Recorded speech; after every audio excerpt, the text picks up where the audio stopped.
हाय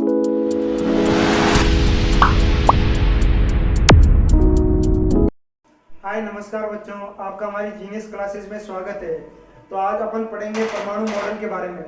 परमाणु मॉडल में अपन परमाणु के दैत्य आकार के बारे में आज पढ़ेंगे और परमाणु के यांत्रिकी मॉडल जो था उसके बारे में अपन बात करेंगे आज, जिसमें अपने क्या आता है, द्रव्य कण आता है। द्रव्य कण आता है जिसके अंदर कण और तरंगे दोनों होती है।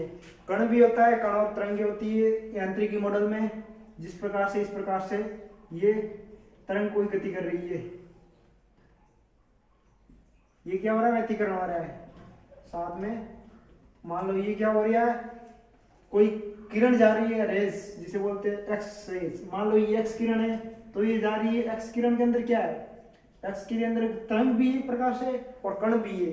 तो ये क्या होगी, कण की एक दैत्य प्रकृति होगी। दैत्य मतलब उसके अंदर तरंग और कण दोनों के गुण आ रहे हैं, तरंग और कण दोनों के गुण आ रहे हैं। और ये किसने दी, डी ब्रोगली ने दी थी। क्वांटम यांत्रिकी मॉडल परमाणु का दिया था किसने, डी ब्रोगली ने। डी ब्रोगली ने समझाया था कि परमाणु की दैत्य प्रकृति में ये कण और तरंग दोनों की भांति व्यवहार करता है, यानी कि कण और तरंग दोनों की भांति व्यवहार है। जिस प्रकार फोटोन में संवेग और तरंग दैर्ध्य दोनों होता है। संवेग मतलब पी बराबर क्या होता है, एम इंटू वी। संवेग और लैम्डा बराबर क्या होता है, लैम्डा बराबर सी ओपन क्या होता है, न्यू। सी ओपन न्यू होता है, ये होता है संवेग। और लैम्डा ये क्या होता है, किसी भी कोई भी तरंग होती है जिसमें फोटोन का और संवेग और तरंग दैर्ध्य क्या होता है, लगभग बराबर होता है। यानी कि इलेक्ट्रॉन का संवेग तरंग दैर्ध्य दोनों होगा। यानी कि फोटोन का संवेग हो गया एम इंटू वी और लैम्डा हो गया सी अपॉन न्यू। ये किसका, फोटोन का हो गया। तो ये इलेक्ट्रॉन का भी वही होगा, फोटोन का होगा जो, क्योंकि फोटोन क्या होता है, कई प्रकार के कणों का क्या होता है, फोटोन समूह होता है कणों का। तरंगे होती है, तरंगों में कण होते हैं, कणों का क्या होता है, समूह होता है फोटोन। इलेक्ट्रो अपन किससे, वो फोटो इलेक्ट्रिक इफेक्ट से दर्शाते हैं। फोटो इलेक्ट्रिक इफेक्ट दिया था ना, ई बराबर एच न्यू, अपन ने फॉर्मूला पढ़ा, ई बराबर एच इंटू न्यू।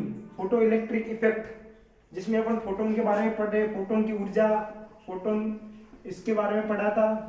तो उससे ये तरंग मॉडल दिया गया।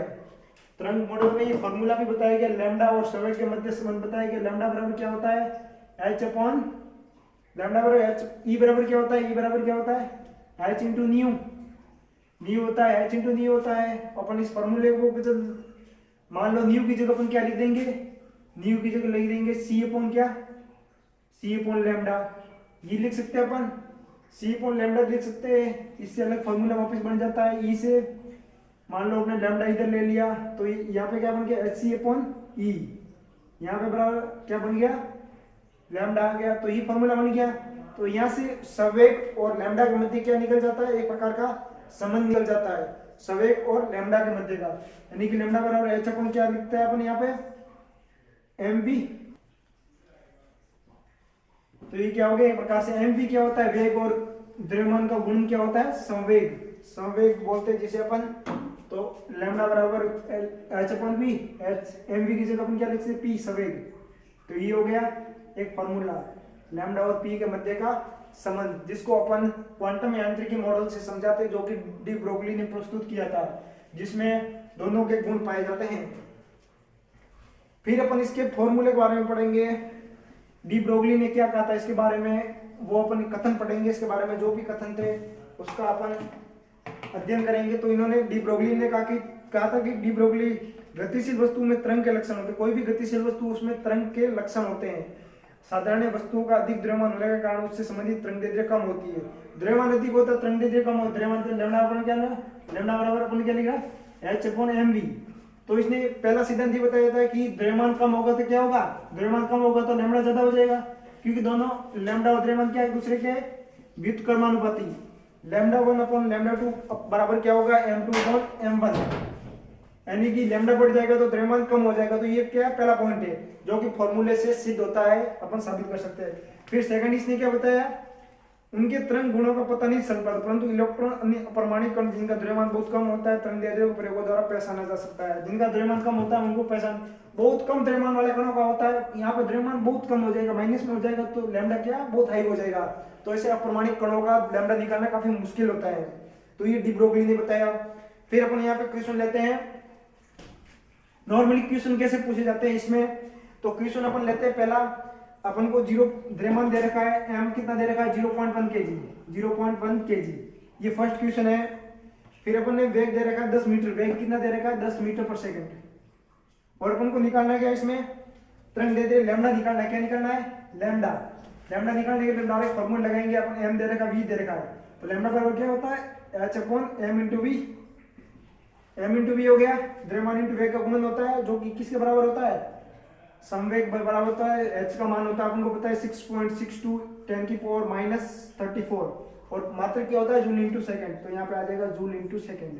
फिर अपन क्या लेंगे द्रव्यमान लेंगे, द्रव्यमान 0.1 केजी है यानी कि 1/10, 0.1 को 1/10 लिख सकते हैं, इंटू वेग है 10 मीटर पर सेकंड, 10 मीटर पर सेकंड, तो यहाँ 10 से तो 10 कट गया नीचे, तो इसका आंसर किसके बराबर है एच के बराबर है, यानी कि लैम्डा बराबर क्या हो गया प्लांक क्वांटम के बराबर, यानी कि 6.62 आंसर आ रहा है जो कि एकदम राइट आंसर है। 6.62 इंटू 10 की पावर -34 आंसर आ जाएगा इसका, जो कि लैम्डा के बराबर होगा, और जिसको अपन किसमें माप लैम्डा को किसमें मापते हैं मीटर में मापते हैं ना, तो मीटर आ जाएगा, जूल इंटू सेकंड तो कट जाएगा, ये नीचे क्या वेग आया था मीटर पर सेकंड, और ये क्या आया था अपन द्रव्यमान में केजी का मान आया था, तो ये किसमें मीटर से मीटर कट जाएगा, जूल से कट जाएगा आंसर और मीटर में आ जाएगा। तो ये पहला क्वेश्चन हो गया। फिर एक थोड़ा इससे टफ क्वेश्चन लेते हैं जिसमें अपन को फर्स्ट क्वेश्चन में अप्लाई करना पड़ेगा और सेकंड क्वेश्चन में, जो कई ज्यादातर एग्जामों में पूछा जाता है। सेकंड में इलेक्ट्रॉन का द्रव्यमान कितना दे रखा है 9.1 सेकंड, इलेक्ट्रॉन का द्रव्यमान जिसको अपन एम लिख सकते हैं, 9.1 इंटू 10 की पावर -25 केजी, -25 केजी दे रखा है, और अपन इसको किसमें और क्या दे रखा है गतिज ऊर्जा दे रखी है, यानी कि काइनेटिक एनर्जी, काइनेटिक मोशन दे रखी है जो कि 3 इंटू 10 की पावर -25 जूल, 3 इंटू 10 की पावर -25 किसमें दे रखी है जूल में दे रखी है, किसमें दे रखी है जूल में, क्योंकि काइनेटिक एनर्जी मतलब जूल में। आप अपन इसको कैसे निकालेंगे, इसमें निकालना है तरंग दे दी, इसमें भी क्या निकालना है अपन को लैम्डा निकालना है। मान लो अपन को दो मान दे दिए, द्रव्यमान दे दिया, काइनेटिक एनर्जी दी, अपन को लैम्डा निकालना है, तो अपन फॉर्मूला अप्लाई करेंगे डायरेक्ट लैम्डा वाला, लैम्डा बराबर क्या होता है h अपॉन p, प्लांक देता है अपन p आ जाएगा जिसको अपन संवेग कहते हैं, तो बराबर क्या होगा h अपॉन mv, अपन को दे रखे काइनेटिक एनर्जी देखा है और इलेक्ट्रॉन का द्रव्यमान आ गया, अपन को वेग निकालना है, वेग किससे निकलेगा काइनेटिक एनर्जी के फॉर्मूले से निकलेगा। काइनेटिक एनर्जी क्या होती है 1/2 mv स्क्वायर, यानी कि mv स्क्वायर का क्या होता है हाफ होता है, तो अपन mv स्क्वायर निकालेंगे, mv स्क्वायर काइनेटिक एनर्जी का फॉर्मूला होता है, पहले वो निकालेंगे अपन, उससे वेग निकालेंगे। मान लो लैम्डा बराबर है h का मान होता है 6.62 10 की पावर -34 अपन द्रव्यमान दे रखा 9.1 इंटू 10 की पावर -25, अपन v निकालना है, वेग कैसे निकालेंगे काइनेटिक एनर्जी लिखे -25, फॉर्मूला क्या होता है 1/2 mv स्क्वायर, तो बराबर क्या लिखे काइनेटिक एनर्जी आ गई 1/2 m, द्रव्यमान लिख देंगे यहाँ पे m कितना है डायरेक्ट m लिख देंगे m v स्क्वायर, m अपन को दे रखा है, मान लो अपन यहाँ पे भी m ही रखते हैं, डायरेक्ट क्या रखते हैं यहाँ पे m ही रखते हैं, डायरेक्ट क्या है उस डायरेक्ट m से m कट जाए, तो मान लो अपन यहाँ पे आंसर निकालेंगे 2 से गुणा हो जाएगा 2 भाग में, तो गुणा में आ जाएगा, तो क्या होगा 6 इंटू 10 की पावर -25 बराबर क्या हो जाएगा, ये मीटर गुणे में तो क्या आ जाएगा भाग में आ जाएगा, द्रव्यमान बराबर क्या होगा v स्क्वायर, तो अपन v का मान लेना, v स्क्वायर का मान तो नहीं लेना, तो इसका क्या हो जाएगा मान में अपन क्या करेंगे, अपन यहाँ पे v स्क्वायर है तो इसका क्या रूट ले लेंगे, स्क्वायर हटेगा तो क्या आता है रूट आता है, तो रूट में लेके अपन डायरेक्ट यहाँ पे मान निकालेंगे बटा, तो mv स्क्वायर का रूट में मान निकालते हैं तो डायरेक्ट आता है मान जो इसमें अपन रख देंगे, v का मान आता है डायरेक्ट यहाँ पे वेग का मान आएगा, द्रव्यमान का मान रख देते हैं, मान लो द्रव्यमान का मान रखे फिर अपन इसका रूट निकाल, द्रव्यमान का मान कितना आ गया 9 इंटू 10 की पावर -25, तो इसका रूट निकालेंगे तो क्या आएगा रूट, डायरेक्ट रूट निकाले क्या आएगा 10 का -25 रूट का मतलब होता है जैसे रूट 25 हो गया 5 इंटू 5, यानी कि एक संख्या को 2 बार मल्टीप्लाई करते हैं तो उसका रूट निकल जाता है, तो इसका अपन निकालेंगे तो कितना आएगा v बराबर लगभग आ जाएगा -25 है 9.1 है, यहाँ पे ऊपर 6 है, 2 से गुणा हो गया तो 6 आ गया, और वेग आ गया, इसको रटा और रूट लग गया, तो v बराबर आ जाएगा लगभग यहाँ पे दे रखा है 812 मीटर पर सेकंड, 812 मीटर, वेग का मान यहाँ पे डायरेक्ट रखेंगे अपन, डायरेक्ट रखेंगे वेग का मान कितना है 812 मीटर पर सेकंड। तो यहाँ पे रखेंगे द्रव्यमान है 9.1 इंटू 10⁻⁻25 और 812 तो बराबर लैम्डा कितना आ गया इसमें 8967 इंटू 10⁻⁻10। इसको सोल्व करेंगे तो ये आंसर आएगा और आंसर किस में आएगा मीटर में आएगा। मीटर में क्या आएगा क्योंकि लैम्डा को अपन सामान्यतः मीटर यूनिट से मापते हैं। लैम्डा को किसे मापते हैं मीटर यूनिट में मापते हैं। तो ये आंसर आएगा। इसमें अपन को क्या डायरेक्ट दो फॉर्मूले सॉल्व होता है। मान लो अपन को काइनेटिक एनर्जी देगी तो पहले तो वेग निकालेंगे क्योंकि इस फॉर्मूले में वेग आ रहा है। लैम्डा निकालने के लिए वेग जरूरी है तो वेग निकाल दिया, इसमें फॉर्मूले मान रख दिया, डायरेक्ट आंसर आ गया। फिर अपन आगे करेंगे एक और क्वेश्चन सॉल्व करेंगे।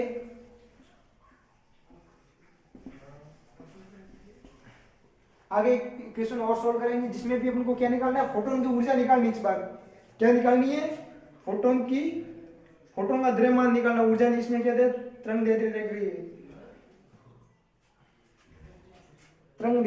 रखी कितनी दे रखी लैम्डा दे रखा है इसमें 3.6 एंगस्ट्रॉम 3.6 एंगस्ट्रॉम दे रखा है। तो एंगस्ट्रॉम को अपन मीटर में बदलेंगे क्या होगा 10⁻⁻10 एंगस्ट्रॉम होता है ना। तो इसको अपन लिख सकते हैं क्योंकि मीटर क्या है ऐसे ही मात्रक है 10⁻⁻10 मीटर जो आपको पहले बताया था बेसिक जब करवाया था तब आपको बताया गया था। फिर इसमें क्या दे रखा है वाले फोटोन का द्रव्यमान गणना करनी है। वाले फोटोन का क्या निकालना है अपन को द्रव्यमान निकालना है। द्रव्यमान निकालने के लिए फॉर्मूला अपन करेंगे क्या फॉर्मूला लैम्डा बराबर क्या है H/m × v। ये फॉर्मूला अप्लाई करेंगे। फिर अपन को क्या यहाँ पे वेग निकालना है फोटोन के द्रव्यमान का वेग निकालना है। तो इसमें क्या आ जाएगी वेग आ जाएगा वही प्रकाश का वेग आ जाएगा कि फोटोन क्या है प्रकाश एक प्रकार से। तो फोटोन मान लो कोई भी न्यूमेरिकल फॉर्मूला मतलब क्वेश्चन आ गया अगर उसमें फोटोन आ गया तो फोटोन का वेग कितना होता है। फोटोन क्या प्रकाश के कण होते हैं जिसका वेग होता है 3 × 10⁸ मीटर पर सेकेंड जो कि प्रैक्टिकल रूप से कैलकुलेट किया गया है। यानी कि अपन क्या निकला मेन का मान निकाल लैम्डा कितना है 3.6 × 10⁻⁻10। फिर h नीचे आ जाएगा कितना है h कितना तो 6.6 × 10⁻⁻34 h नीचे आ गया 1/mv हो गया। तो वेग क्या आ जाएगा यहाँ पे mv हो गया और वेग आ जाएगा यहाँ पे भाग में तो यहाँ पे गुणे में आ जाएगा यानी कि उल्टा गुणे में आ जाएगा। पहले मान लो ले लेते 3.6 × 10⁻⁻10 इंटू वेग ले लिया गुणे में यहाँ पे और नीचे आ जाए 6.62 × 10⁻⁻34। ये क्या 1/m है अपन को m निकालना तो इसका उल्टा कर देंगे जस्ट। तो m बराबर क्या होगा 6.62 नीचे आ जाएगा 3.6 ऊपर एक 10 की पावर ऊपर क्या है ये ऊपर ले लिया अपन तो 10⁻⁻34 नीचे आ जाएगा 10⁻⁻10 और वेग कितना है 3 × 10⁻⁻8। तो पहले अपन ये जो इसके ऊपर घातांक को सोल्व करेंगे अपने साथ घातांक को पहले सोल्व करते ताकि क्वेश्चन क्या आराम से ये माइनस का 10 से ऊपर जाएगा प्लस का 10 बन जाएगा तो क्या आ जाएगा यहाँ प्लस का 10 बन जाएगा तो होगा 10 की घात -100 आ जाएगा। फिर प्लस का 8 है तो ऊपर जाएगा क्या हो जाएगा -8 हो जाएगा यानी कि क्या हो गया वापस 10 की घात -32 10 की घात क्या होगा -32 और इसका आंसर कितना निकला है 6 नीचे कितना है 3 × 3 9 हो गया इंटू 10⁻32 ये हो गया। फिर 6 कट गया डायरेक्ट 3 के पहाड़े से 2 बार और ये कितने बार 3 बार 2/3 आ गया यानी कि हम 20 लगाएंगे यानी कि 0 पॉइंट आंसर आ गया 0.6 आंसर है 0.6 × 10⁻32 आंसर आ गया 0 और मान किस में आएगा केजी में आएगा किस में आएगा किलोग्राम में आएगा। इसमें मान दे रहेगा 6 × 10⁻−29 जो कि बराबर हो जाएगा 32 दे रखा है किलोग्राम में दे रखा है तो इसका आंसर क्या हो जाएगा बराबर हो जाएगा। पर अब अगर यहाँ पे घातांक हटाएगा तो यहाँ पे 6 पॉइंट में बदल जाएगा 0.6 लिया ना अपन ने तो इसमें मान ये बदल जाएगा। तो ये अपने आंसर निकल गया। तो अपन ने 2-3 क्वेश्चन सॉल्व किए जिसमें अपन कौन से क्वांटम यांत्रिकी मॉडल के फॉर्मूले से तीनों क्वेश्चन अपन ने सॉल्व किए। अब आगे पढ़ेंगे अपन हाइजेनबर्ग का अनिश्चितता का सिद्धांत। हाइजेनबर्ग ने अनिश्चितता का सिद्धांत दिया जिसमें डेल्टा x और डेल्टा v यानी कि वेग और संवेग की स्थिति का निर्धारण किया जो कि फॉर्मूला इन्होंने दिया था अनिश्चितता यानी कि इलेक्ट्रॉन की अनिश्चितता होगी या उसकी स्थिति की अनिश्चितता होगी यानी कि किसी इलेक्ट्रॉन की स्थिति और सही वेग का निर्धारण एक साथ करना संभव नहीं है। इलेक्ट्रॉन की स्थिति क्या होगी अपन स्थिति को लिखते हैं delta x delta x. Heisenberg का अनिश्चितता का सिद्धांत पढ़ते हैं जिसने बोर मॉडल को फेल कर दिया था। बोर मॉडल के अंदर जो कमियां थी उसको निकाल दिया था, कई प्रकार की कमियां थी उनको सही साबित किया था हाइजेनबर्ग मॉडल ने, जिसमें डेल्टा एक्स इलेक्ट्रॉन की स्थिति की यादृच्छिकता और इसके किसके मान को, डेल्टा एक्स और किसमें मान को, संवेग के मान को लिया था। किसके लिया तो संवेग, संवेग और संवेग क्या होता है, द्रव्यमान और किसका होता है, द्रव्यमान और किसका गुणा होता है, वेग का गुणा होता है संवेग। संवेग वेग ओनली वी होता है, संवेग यानी द्रव्यमान साथ में आ गया, स मतलब सहती, सहती अपन सहती कहते हैं, सहती किसको कहते हैं, द्रव्यमान कहते हैं। सहती एक हिंदी भाषा का शब्द है जिसका मान, जिसको अपन द्रव्यमान में गिनते हैं। तो हिंदी के वर्ड से भी अपन फॉर्मूला बना सकते हैं, जैसे संवेग वेग ओनली वी हो गया, संवेग मतलब सहती, स का मतलब सहती, तो एम जुड़ के साथ में एम इंटू वी हो गया डेल्टा पी। और इसका मात्रक क्या हो जाएगा, बराबर या अनिश्चितता का सिद्धांत है ना, तो अनिश्चितता का सिद्धांत यानी बराबर भी हो सकता है और ज्यादा भी हो सकता है, ये बराबर भी हो सकता है। अपन यहाँ पे क्या आएगा, एच अपॉन 4 पाई क्या आ जाएगा, गुणा आ जाएगा एच अपॉन 4 पाई। इसका मतलब यह पाई का मान होता है 22/7 या फिर होता है 3.14 पाई का मान होता है। यानी कि अनिश्चितता का सिद्धांत ये हो गया, यानी कि किसी भी इलेक्ट्रॉन की सही स्थिति और सही वेग का निर्धारण एक साथ करना संभव नहीं है। स्थिति और वेग, ये स्थिति होगी ये वेग हो गया, यानी कि संवेग हो गया। इसकी जगह अपन m इंटू वी ले सकते हैं, डेल्टा m इंटू वी भी ले सकते हैं इसकी जगह। तो किसी भी इलेक्ट्रॉन की स्थिति और संवेग का निर्धारण करना एक साथ संभव नहीं है। इसको हाइजेनबर्ग ने अपने मॉडल से समझाया था। इसका गुणन करेंगे तो इसकी बराबर होगा या इससे ही ज्यादा होना चाहिए, लेकिन ये ज्यादा नहीं होगा।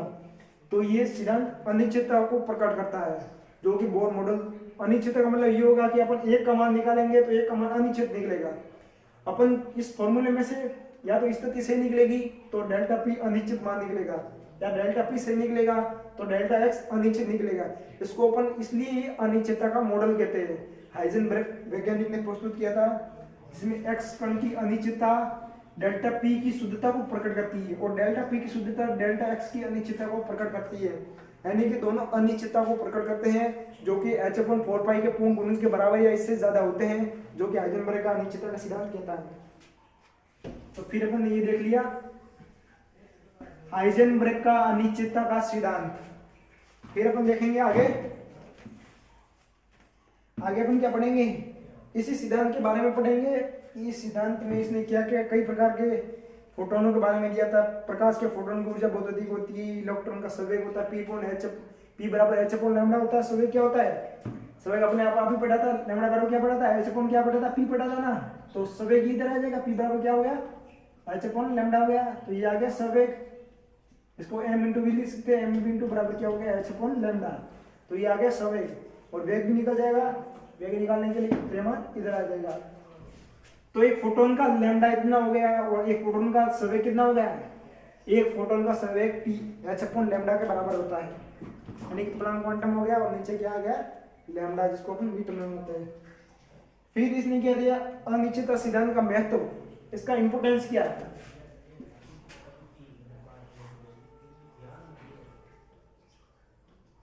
इंपोर्टेंस किसका, डेल्टा एक्स और डेल्टा पी, जिसको अपन क्या मानते हैं, बराबर या एच अपॉन 4 पाई। हाइजेनबर्ग की सिद्धता का इंपोर्टेंस क्या था, इंपोर्टेंस पढ़ेंगे, क्या इंपोर्टेंस है इसका रियल लाइफ में, तो उसके बारे में आपको बताएंगे। इसमें हाइजेनबर्ग अनिश्चितता का सिद्धांत प्रभाव केवल सूक्ष्म पिंडों की गति के लिए है।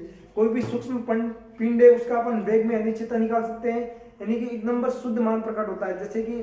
जैसे स्थिति अगर एकदम शुद्ध प्राप्त होगी तो इसमें संवेग या वेग में क्या अनिश्चितता प्राप्त हो जाएगी। अगर अपन संवेग अनिश्चित लेंगे तो डेल्टा एक्स क्या हो जाएगा, अनिश्चित हो जाएगा। वेग तो सही आ गया तो एक में अनिश्चितता प्रकट होती ही है।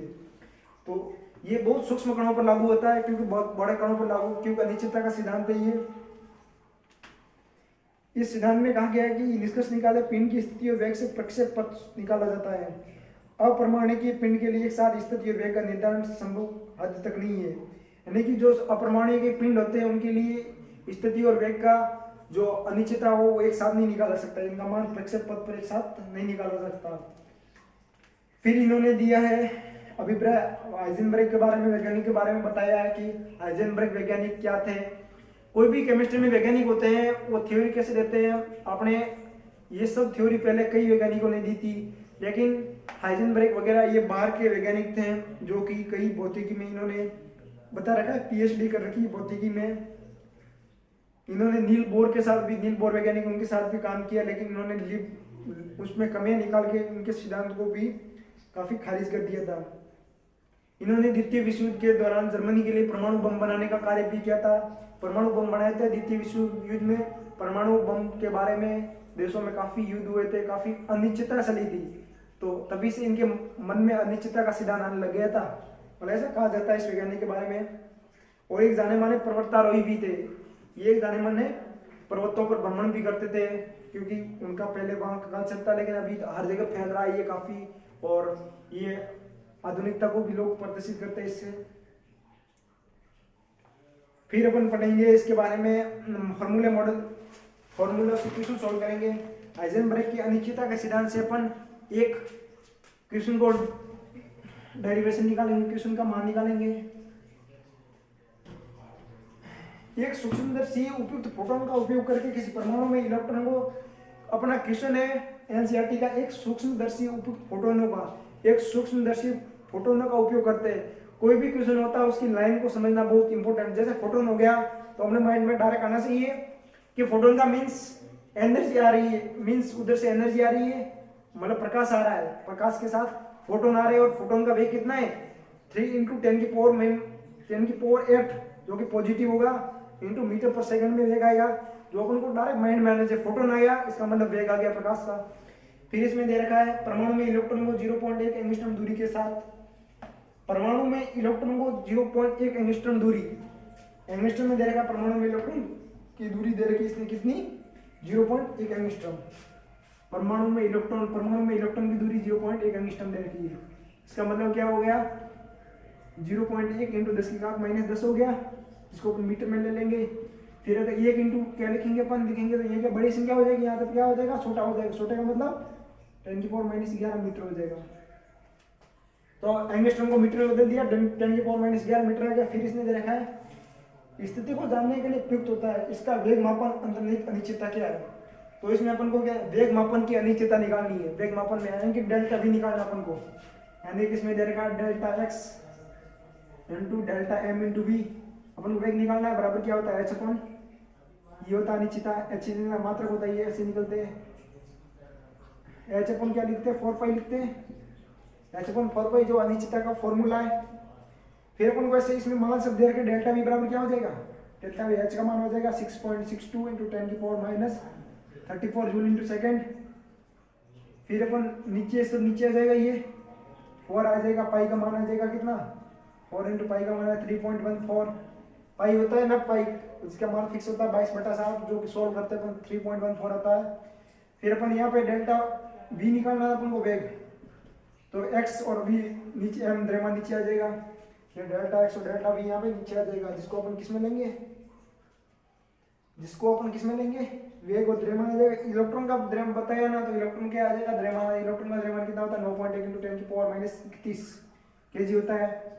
फिर अपन क्या लेंगे स्थिति लेंगे, स्थिति क्या बताइए इसने 0.1 एंगस्ट्रॉम, इलेक्ट्रॉन की स्थिति इतनी दूर है, तो ले लेंगे 1 × 10⁻11 मीटर में ले लेंगे, -11 डायरेक्ट इसमें ले लेंगे, मीटर में ले लेंगे। फिर इसको डायरेक्ट सोल्व करेंगे। सोल्व करने के लिए ज्यादा नहीं, पहले अपन को क्या घातांक सोल्व करेंगे। घातांक का मीन्स हो गया -31 -11 ऊपर जाएंगे क्या हो जाएगा प्लस के 31 और 11 कितने हो गए 32 और 10 42 प्लस के 42, तो इसमें अंतर कितना हो गया, अंतर हो गया लगभग 8 का अंतर हो गया ना, तो पॉजिटिव 8 हो गए, यानी कि 10 की घात 8 ऊपर आ गई। घातांक 16 होगी कुल मिला के। अब क्या सोल्व करना है लिख लो अपन, यहाँ पे ऊपर कितने 6.6, नीचे कितने 4 और 3.4 × 3.14, ये ले लिया अपन ने, तो 3.4 कितना हो गया 12 हो गया, लगभग 12-13 के आसपास। ये कट के कितनी बार 2 बार, तो 10 की घात 8 बटा आंसर कितना आ रहा है 5 × 10 की घात से आ रहा है ना, तो बस वही आंसर आ जाएगा डायरेक्ट, क्योंकि आप 1/2 आ रहा है आंसर यहाँ पे, लगभग 1/2 तो 0.5 आ जाएगा, तो 10 की घात 8, इसमें आंसर आ रहा है 5 × 10 की घात से आ रहा है, तो इसके बराबर आंसर आ जाएगा, क्योंकि अपन काटेंगे डायरेक्ट, क्योंकि जो मान कम होता है 5 हो जाएगा, तो क्या हो जाएगा घातांक छोटी हो जाएगी।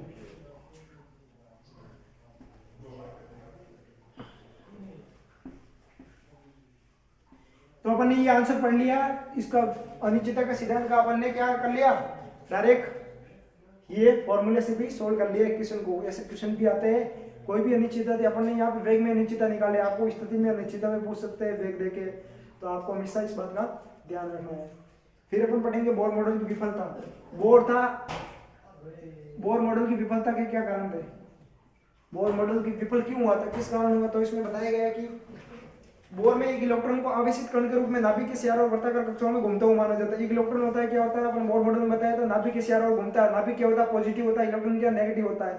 दोनों एक दूसरे के दूर जाएंगे तो क्या चाहिए, इसको एनर्जी चाहिए। पॉजिटिव नेगेटिव क्या आता है, आकर्षित होते हैं, लेकिन दूर जाने के लिए अपन को क्या चाहिए, एनर्जी चाहिए, क्योंकि पॉजिटिव नेगेटिव पास पास आते हैं, नेगेटिव नेगेटिव प्रतिकर्षित होते हैं, वो तो अपने आप दूर जाते हैं।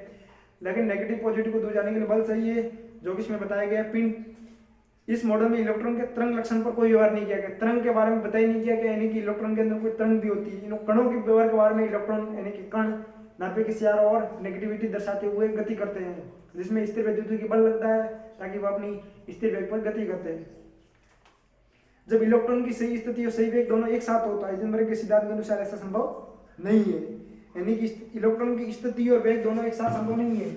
जैसे इलेक्ट्रॉन की, मान लो इलेक्ट्रॉन की स्थिति और वेग, यहाँ पर स्थिति होगी डेल्टा एक्स और वेग दोनों एक साथ संभव नहीं है हाइजेनबर्ग के अनुसार। लेकिन बोर का मॉडल क्या कहता है कि स्थिति और वेग दोनों एक साथ संभव है। तो ये क्या होगी, इसकी विफलता का पहला स्पष्ट कारण हो गया कि डेल्टा एक्स और डेल्टा वी की स्थिति एक साथ संभव नहीं है, क्योंकि नाभिक के सियार और गति करता है तो डेल्टा वी वेग बदलता रहता है और स्थिति भी बदलेगी वेग के साथ साथ। तो ये इसकी विफलता का प्रमुख कारण था बोर मॉडल की, जिसको हाइजेनबर्ग ने अनिश्चितता मॉडल से समझाया था। फिर अपन पढ़ेंगे परमाणु का क्वांटम यांत्रिकी मॉडल। परमाणु का क्वांटम यांत्रिकी मॉडल, जो कि परमाणु का क्वांटम यांत्रिकी मॉडल था, जो कि न्यूटन्स लॉ पर आधारित था। न्यूटन्स लॉ पर आधारित था। न्यूटन्स लॉ थे प्रथम law, second law, third law. इन नियम, प्रथम लॉ क्या कहता है, जितना आगे जाते हैं उतना पीछे जाते हैं। जैसे कोई बस चलती है तो अपन जितना आगे जाते हैं, बस एकदम ब्रेक मारती है तो अपन उतना ही पीछे आ जाते हैं, तो ये फर्स्ट लॉ कहता है। सेकंड लॉ क्या कहता है, यानी कि कोई भी कण गिरता है परमाणु, तो उसका गुरुत्वाकर्षण बल किससे मापते हैं, अपन जी से मापते हैं। कोई भी गिरते हुए पत्थर, चक्कर लगाते हुए ग्रह, जो कि अपन यांत्रिकी में इनको मापते हैं सबको। फिर इसमें इलेक्ट्रॉन अणुओं परमाणु को अति सूक्ष्म लागू किया गया है, यानी कि बड़े बड़े ग्रह होते हैं तो इनको यांत्रिकी में अपन देख सकते हैं, बड़े बड़े ग्रह होते हैं, सियारा और सूर्य के सियारा और चक्कर लगाते, लेकिन ये छोटे छोटे अपरमाणिक कण होते हैं। अपरमाणिक यानी छोटे छोटे परमाणु के कण, इलेक्ट्रॉन, प्रोटॉन, अणु, परमाणु, जिसको इसके सूक्ष्म तरंग यानी कि नाभिक के सियारों और गति करते हुए अपन विफल मानते हैं, यानी कि यांत्रिकी मॉडल के अनुसार सही नहीं मानते। फिर अपन इसके द्रव्य के दोहरे व्यवहार को ध्यान में रखकर विकसित द्रव्य का जो दोहरा व्यवहार होता है, जिसमें तरंग और कण दोनों होते हैं, जिसको अपन क्वांटम यांत्रिकी में पढ़ते हैं, यानी कि कणीय व्यवहार और तरंगीय व्यवहार दोनों को पढ़ते हैं। यहाँ पर श्रोणिसर वैज्ञानिक ना, जिसने एक साई का मान भी दी दिया, जिसमें साई क्या होता है, तरंगी प्रकृति को बताता है। साई का अलग अलग मान होता है, जैसे कि लोग ऊर्जा के लिए अलग मान रखते हैं। ई और साई में संबंध भी होता है। ई साई बराबर क्या होता है, ई और साई में संबंध होता है। ई साई बराबर क्या होता है, बराबर एच साई। ये में क्या होता है, श्रोणिसर वैज्ञानिक था, उसने ये संबंध दर्शाया था, जो कि अपने कोई भी नंबर या इसमें थ्योरेटिकल क्वेश्चन में पूछ सकते हैं। श्रोणिसर समीकरण क्या था, तो बराबर क्या, एनर्जी और समीकरण में अपन संबंध दिखा देंगे। तो अपन ने क्वांटम यांत्रिकी मॉडल के बारे में भी देख लिया, जिसमें श्रोडिंगर वैज्ञानिक ने साई का मान दिया था और एनर्जी का समीकरण निकाला था। फिर तरंगी प्रकृति के बारे में पढ़ा गया, दैत्य प्रकृति के बारे में पढ़ लिया। कोई भी दैत्य कण होता है, तरंग और कण दोनों का गुण दर्शाता है। फिर अपन पढ़ेंगे इसके बाद में परमाणु कक्षकों के बारे में, कक्षकों और उनकी क्वांटम संख्याओं के बारे में। परमाणु कक्षक होते हैं, वो किस प्रकार से व्यवहार दर्शाते हैं, कक्षकों का आकार कितना होता है, एक कक्षक में कितने इलेक्ट्रॉन आते हैं, इलेक्ट्रॉनों को बनने के क्या रूल होते हैं, इलेक्ट्रॉनों को कौन से सिद्धांत के अनुसार भरा जाता है, इलेक्ट्रॉनों की ऊर्जा क्या होती है। इसी प्रकार से अपन पढ़ेंगे, जैसे एनर्जी, मान लो पहले कक्षक में कितनी एनर्जी आ गई। कक्षक होते हैं जैसे एस कक्षक हो गया, पी कक्षक हो गया, डी कक्षक हो गया, एफ कक्षक हो गया। तो इन कक्षकों का आकार पढ़ेंगे। ये कक्षकों में इलेक्ट्रॉनों, कोष, उपकोषों की संख्या के बारे में पढ़ेंगे, इलेक्ट्रॉनिक विन्यास के बारे में पढ़ेंगे, कक्षों की आकृति और विन्यास के बारे में पढ़ेंगे। तो इस प्रकार से अपन सब पढ़ेंगे। तो परमाणु में कई कक्षक संभव है। पहला क्या है, पहला पॉइंट है एक परमाणु में कई कक्षक संभव है। इसका मतलब क्या हुआ, परमाणु में कितने भी, जैसे एस हो गया तो उसमें एक कक्षक हो गया, पी में 3 कक्षक हो गए, एस पी फिर डी आया 5 कक्षक हो गए, एफ में 7 कक्षक हो गए, एफ जी में 9 कक्षक हो गए। इसी प्रकार कक्षकों की संख्या एक परमाणु में कई कक्षक हो सकते हैं। फिर इसमें बताया कि छोटे कक्षकों का कक्षकों का अर्थ है नाभिक के पास इलेक्ट्रॉन पाए जाने की प्रायिकता देखिए। नाभिक में छोटे नाभिक होते हैं, उसमें इलेक्ट्रॉनों के पास पाए जाने की प्रायिकता बहुत कम होती है, यानी कि प्रायिकता होती है वो आकृति और अभिविन्यास पर निर्भर करती है। इलेक्ट्रॉन पाए जाने की प्रायिकता किसी दूसरी दिशा की अपेक्षा एक दिशा में अधिक होती है। इलेक्ट्रॉन पाए जाने की प्रायिकता वो एक दिशा में अगर होती है तो ज्यादा होती है, अगर दोनों दिशा अलग होगी तो इलेक्ट्रॉनों को पाए जाने की प्रायिकता बहुत कम होगी। और क्वांटम संख्याओं को परमाणु कक्षों को माना गया। प्रत्येक कक्षों को 3 क्वांटम संख्या एल मुख्य क्वांटम संख्या होगी, एल द्विगुणित क्वांटम संख्या होती है, और एम होगी मैग्नेटिक क्वांटम संख्या जिसको एन एल एम, और एस होती है संकरण क्वांटम संख्या जिसको स्पिन क्वांटम संख्या भी कहते हैं, SPIN, जिसको अपन धनात्मक पूर्णांक n बराबर 1 2 3 से भी प्रदर्शित करते हैं। जिसमें अपन अब यहाँ पे लिखेंगे कोषों की संख्या को, n को अपन पहले पढ़ेंगे अपन n मुख्य क्वांटम संख्या n, जिसको n बराबर 1 2 3 अनंत लिख देंगे, या फिर इसे K L M N ऐसे पढ़ते हैं, KL ये हो गया 1, ये 2, ये 3, तो इसको प्रदर्शित करते हैं मुख्य क्वांटम संख्या को KLMN से, जिसमें 1 2 3 से भी प्रदर्शित करते हैं। तो n हो गया मुख्य क्वांटम संख्या जो कि परमाणु के आकृति के अभिविन्यास पर निर्भर करती है और काफी ऊर्जा पर निर्भर करती है, जो कि मुख्य क्वांटम संख्या हो गई। n के बाद आता है l, जिसको अपन छोटे l से प्रदर्शित करते हैं द्विगुणित क्वांटम संख्या, जो कि 0 से n-1 होती है। 0 से n-1 इसका क्या होता है, फॉर्मूला होता है, यानी कि इसका मान लेंगे तो इनके मध्य में मान हो गए। फिर आती है मैग्नेटिक क्वांटम संख्या जिसको अपन m से प्रदर्शित करते हैं, और लास्ट में आती है स्पिन क्वांटम संख्या जो कि नेगेटिविटी और पॉजिटिविटी दोनों को प्रदर्शित करती है, यानी कि -1/2 या फिर +1/2 होगा।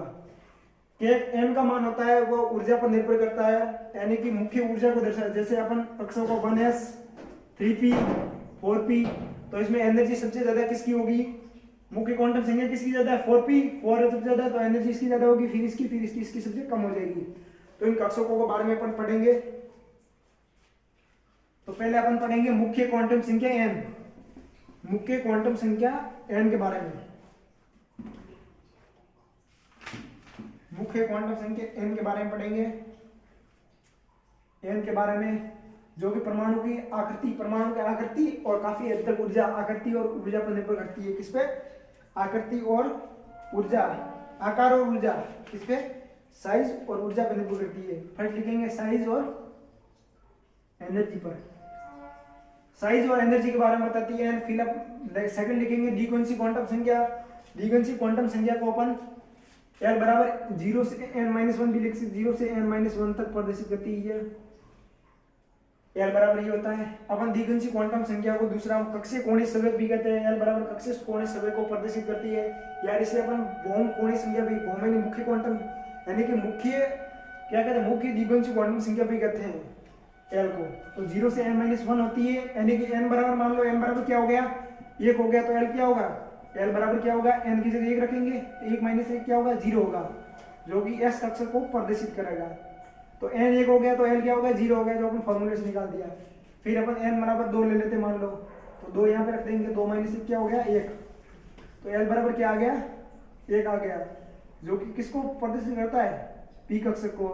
फिर अपन वैसे ही अपन n बराबर क्या लेंगे, 2 ले लिया, 3 ले लिया, तो 3 यहाँ पे रखेंगे, तो 0 से लेके 3 - 1 क्या हो गया, 2, यानी कि 0 से 2, जो कि अपन 2 डी कक्षक को प्रदर्शित करता है। डी कक्षक में कितने होते हैं कक्षक, 5 कक्षक होते हैं, जिसमें विभिन्न सिद्धांतों से इलेक्ट्रॉनों को भरा जाता है, अलग अलग सिद्धांत से। तो अपन द्विगुणित क्वांटम संख्या होगी। द्विगुणित क्वांटम संख्या होती है वो अभिविन्यास की आकृति के बारे में बताती है। किसके बारे में बताती है, अभिविन्यास की आकृति के बारे में। अभिविन्यास की आकृति के बारे में बताती है l। देखो ये आकृति के बारे में बताती है, किसके बारे में बताती है, आकृति के बारे में। आकृति यानी कि स्ट्रक्चर, किसका स्ट्रक्चर, अभिविन्यास, अभिविन्यास का स्ट्रक्चर है, अभिविन्यास की आकृति के। ये साइज है, एनर्जी, आकृति का। फिर अपन लिखेंगे m, मैग्नेटिक क्वांटम संख्या जिसको अपन विद्युतीय क्वांटम संख्या भी कहते हैं, या फिर विद्युतीय क्या मैग्नेटिक यानी चुंबकीय क्वांटम संख्या, मैग्नेटिक क्वांटम संख्या जिसको अपन 2l+1 से प्रदर्शित करते हैं। m बराबर क्या होता है 2l+1 से प्रदर्शित करते हैं, ये फॉर्मूला होगा इसका। तो l बराबर क्या हो गया था 0 से n-1 हो गया था, n-1 हो गया था, इसका फॉर्मूला हो गया 2l+। लास्ट m होता है, m किसको प्रदर्शित करता है, m पर त्रिविमीय अभिविन्यास की जानकारी देता है, यानी त्रिविमीय अभिविन्यास होता है, त्रिविमीय अभिविन्यास यानी कि 3 डिग्री को प्रदर्शित करता है, त्रिविमीय अभिविन्यास को प्रदर्शित करता है। फिर लास्ट में आती है अपन को s यानी कि सकरण क्वांटम संख्या, स्पिन क्वांटम नंबर s, जो कि +1/2 या -1/2 होता है। इस यार होगी ये ऊर्जा आकृति अभिविन्यास तीनों को प्रदर्शित करता है s, जो कि पॉजिटिविटी और नेगेटिविटी को प्रदर्शित करता है। ये तीन इस यार हो गए जो मुख्य क्वांटम संख्या, दिगंश क्वांटम संख्या, चुंबकीय क्वांटम संख्या, सकरण क्वांटम संख्या चार होगी। अब इनका अप्लाई करेंगे, इनका केमिस्ट्री में किस प्रकार से इसको अप्लाई करते हैं वो पढ़ेंगे। मान लो n, यहाँ पे लिखेंगे अपन n, यहाँ पे l, यहाँ पे m। मान लो n बराबर क्या हो गया अपन सर्वप्रथम n लेते हैं 1, n 1 लेते हैं, तो l क्या होगा l अपन होगा l क्या होगा l n बराबर क्या होता है l बराबर क्या होता है n-1 होता है ना, n-1 हो गया तो क्या मान हो गया इसका l बराबर क्या हो गया 0, l बराबर क्या होगा n की जगह 1 रखा आपने, 1 - 1 क्या होगा 0। m क्या होगा m बराबर क्या होता है 2l+1 होता है, l की जगह क्या रखा 0, 2 × 0 + 1 तो m हो गया 1। फिर अपन n बराबर 2 लेते हैं तो l क्या हो गया 2 रखेंगे, 2 - 1 क्या हो गया 2 - 1 क्या हो गया 2 - 1 क्या हो गया यहाँ पे 1 हो गया, यानी कि 0 से 1 यानी कि 0 और 1 दो मान हो जाएंगे, l के हो गए 0 और 1। फिर अपन लेंगे m बराबर क्या होता है 2l+1, 2l, l के मान क्या 2 है तो 0 रखेंगे तब 1 आएगा, और 1 रखेंगे तब क्या आएगा 3 आएगा, 1 और 3 हो गए। फिर अपन यहाँ पे 3 लेंगे तब क्या आ जाएगा, यहाँ पे 3 लेंगे तब यहाँ पे क्या आएगा n-1 यानी कि 2 तक आएगा, 0 1 और 2, यहाँ पे क्या आएगा अगर 0 रखेंगे तो क्या आएगा 1 आएगा, अगर 0 फिर 1 रखेंगे तो क्या आएगा 3 आएगा, अगर 2 रखेंगे तो क्या आएगा 5 आएगा ऐसे। फिर अपन n बराबर क्या रखेंगे, मान लो 3 तक ही अपन नॉर्मल लेते हैं, s d तक लेते हैं, ये s कक्ष हो गया क्या हो गया s 1 हो गया तो 1s हो गया ये इसको अपन 2 क्या करेंगे, इसको अपन 2s से प्रदर्शित करेंगे, किससे 2s से प्रदर्शित करते हैं। यहाँ पे s हो गया, यहाँ पे 2p हो गया, यहाँ पे लिख देते हैं, यहाँ पे 2s हो गया, ये 2p हो गया, ये हो गया, ये 2s 2p, यहाँ पे हो जाएगा लगभग मेरे हिसाब से 2p के बाद क्या आ जाएगा 3dp आ जाएगा, dp आ जाएगा, यानी कि d कक्षक हो गया 3d हो जाएगा। ये इस प्रकार से अपन प्रदर्शित करते हैं। इसका मान लो 1 का मान हो तो दूसरे का मान अपन निकाल सकते हैं। m को अपन एनर्जी के मान लो, एनर्जी का कोई अपन को मान लो क्रम आ गया, अपन को छोटे से बड़े यानी कि आरोही क्रम लिखो अवरोही क्रम लिखो, तो एनर्जी को अपन मुख्य क्वांटम संख्या से प्रदर्शित कर सकते हैं, इससे मुख्य क्वांटम संख्या से प्रदर्शित कर सकते हैं। तो आपको समझ में आ गया होगा n l m n l m n कहां से पढ़ा n से अपन पढ़ा था n, दूसरा l, तीसरा m और चौथा क्या था चौथा था अपने s, जिसको अपन सकरण क्वांटम संख्या कहते हैं। क्या कहते हैं सकरण क्वांटम संख्या,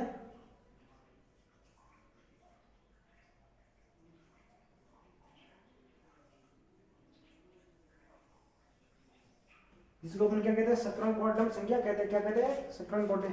तो अपन ने n के मुख्य क्वांटम संख्या, l के बारे में, m के बारे में और s के बारे में, चारों के बारे में पढ़ लिया, जो कि इलेक्ट्रॉनों को इन्हीं के आधार पर पढ़ा जाता। फिर अपन आगे पढ़ेंगे, मान लो n बराबर 3 से संबंधित कक्षकों की कुल संख्या, मुख्य क्वांटम संख्या n दे रखी है, मुख्य क्वांटम n बराबर 3 को अपन को निकालने कक्षकों की कुल संख्या कितनी होगी, n बराबर 3 में कुल कक्षक कितने होंगे, तो डायरेक्ट फॉर्मूले से निकालने कक्षकों की कुल संख्या n स्क्वायर से निकालते हैं, तो कितनी हो जाएगी 3 का स्क्वायर कितना हो गया 9, कक्षकों की कुल संख्या 9 हो गई। कितना मुख्य क्वांटम संख्या संबंधित कक्षकों की कुल संख्या, मुख्य क्वांटम संख्या संबंधित 3 है 9 हो गया, n बराबर 2 हो गया तो मुख्य कक्षकों की संख्या कितनी होगी, कितने कक्षक हो जाएंगे, 2 का स्क्वायर कितना हो गया 4 हो गया, तो ये डायरेक्ट फॉर्मूले से निकालना, यानी कक्षकों की कुल संख्या को अपन n स्क्वायर से निकालते हैं, जो कि अपने क्वेश्चन में कई बार पूछा जाता है। फिर अपन पढ़ेंगे यानी कि कक्षकों के बारे में, कौन सा कक्षक मान लो n बराबर, अपन क्वेश्चन पूछते हैं n बराबर दो रेखा है, l बराबर क्या दे रखा है, ये l बराबर 1 दे रखा है, तो कक्षक कौन सा होगा, कौन सा कक्षक होगा ऐसे, l बराबर क्या दे रखा है, 1 दे रखा है, तो कौन सा कक्षक हो जाएगा ये, कक्षक कौन सा होगा, n बराबर 2, इसका मतलब क्या अपन 2 लिख देंगे, जो मुख्य क्वांटम संख्या है। l बराबर 1 क्या हो गया, l बराबर 0 से होता है, 0 1 2 3 से होता है, s 0 को प्रदर्शित करता है, 1 p को प्रदर्शित करता है, ये क्या हो गया p, 2p आ गया। मान लो यहीं पर n बराबर 3 दे रखा है और l बराबर क्या दे रखा है, l बराबर 1 दे रखा है, तो अपन क्या लिखेंगे, n बराबर 3 लिख दिया, l किसको, 1 को किसको प्रदर्शित करता है, p को, तो 3p आ गया। ऐसे हम कक्षकों के बारे में बता सकते हैं, मुख्य क्वांटम संख्या और दिग्गज क्वांटम संख्या को देखकर कक्षकों की आकृति और कक्षकों के आकार और आकृति के बारे में अपन जानकारी दे सकते हैं।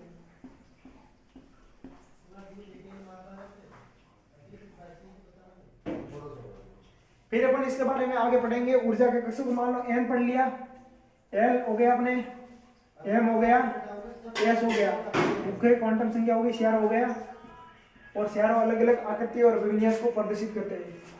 फिर अपन पढ़ेंगे इसके बारे में आगे इन कक्षकों की आकृति के बारे में, परमाणु कक्षकों की आकृति होगी अलग अलग, जैसे n कक्षकों की l m n s, इनकी अलग अलग आकृति और विन्यास के बारे में अपन पढ़ेंगे। जैसे s कक्षक होते हैं, इनकी क्या होती है, पालिया होती है, कक्षकों में अपन पालिया कहते हैं, जैसे ऐसे ऐसे बन गया तो ये क्या होगी, 2 पालिया होगी, ये कौन सा अक्ष हो गया, x अक्ष हो गया, ये कौन सा अक्ष हो गया, y अक्ष हो गया, जो कि अपन पैमाने में लिखते हैं, और ये कौन सा अक्ष हो गया, z अक्ष हो गया, z एक्सिस, ये y एक्सिस और ये x एक्सिस। तो ये पालिया क्या बनती है, लोबिया बनती है, जिसको अपन केमिस्ट्री में पाली को लोबी भी कहते हैं। पालिया बनती है जो कि x अक्ष को काट सकती है, y अक्ष को काट सकती है और z अक्ष को काट सकती है, जो कि p में होता है। p में क्या होते हैं, 3 कक्षक होते हैं जो कि x y z पे अंकित करते हैं।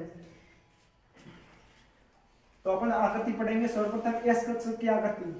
x कक्षक की आकृति सामान्यतः कितनी होती है, x कक्षक की आकृति गोलाकार होती है, 1s की आकृति क्या होगी, छोटी होगी, ये 1s हो गया।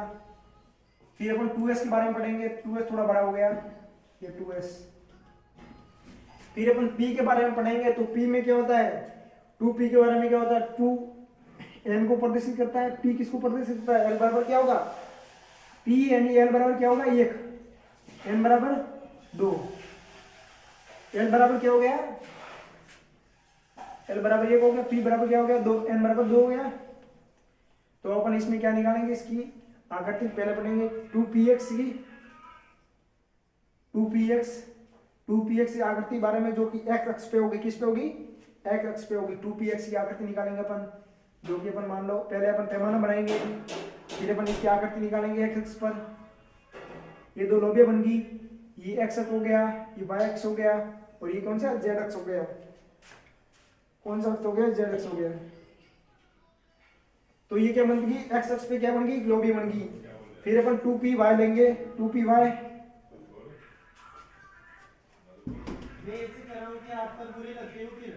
फिर 2py लेंगे, जो कि अलग आकृति बनेंगे। क्या लगेगा, 2py, तो पहले अक्ष किसेंगे अपन, ये x अक्ष हो गया, ये y अक्ष हो गया, ये क्या हो गया, z अक्ष हो गया। अपन y अक्ष पर बना दी लोबी, तो ऐसे बना देंगे डायरेक्ट, जो कि किसको, y अक्ष को काटेगी। फिर अपन इसी प्रकार 2pz की भी निकाल देंगे, किसकी, 2pz की, मान लो ऐसे बनाएंगे। फिर अपन ये z अक्ष ले लिया, तो इस बार लोबी या पाली अपन किस पे लेंगे, z अक्ष पे लेंगे, z अक्ष को काट दिया लोबी। तो ये क्या होगी, p कक्षक की आकृति होगी, जो कि 2 लोबी में होती है।